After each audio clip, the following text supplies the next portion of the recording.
دا اوس د روایت کې رب کریم للذین احسنوا الحسنى وزیاده.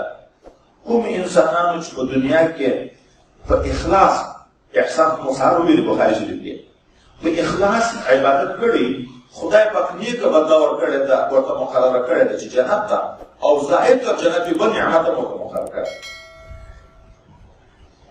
اوس زائد شي ده، نو د زائد معنا نبی اسلامي چې جنتیان چې جنت ته داخل شي بیا د الله د طرف نه د ملائکې په واسطه یو اعلان وشي چې د تاسې د خدای پاک سره یوه وعده یا پاتې ده نه دی درکړې. جنت یې درکړو، یو شی بل یا چې وعده یې کړې وه او زیاده هغه پاتې ده. نو قالو الم یبیض وجوهنا مشهوره غیب سره، ولې خدای پاک موږ مخونه نه دي سپین کړي، موږ یې د اور نه نه یو بچ کړي، موږ یې جنت ته نه یې داخل کړي، نور شی راکړي. دې خیال دا ده خو چې هغه پوره نعمتونه راکړل شوي دي. نو دلته به حجاب لرې شي، د رب کریم دیدار به الله دې موږ تاسو ټولو ته نصیب کړي، دیدار نصیب شي.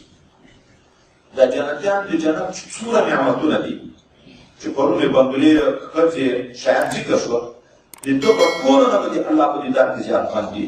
قسم په خدای د رسول الله صلی الله علیه وسلم دې کې هېڅ شی نه ده ورکړی شوی احب تر نظر الله تعالی ته چې تر څو د رب کریم دیدار وي د جنت یو نعمت یې نه ورپام کېږي، صرف ده ته ګوري.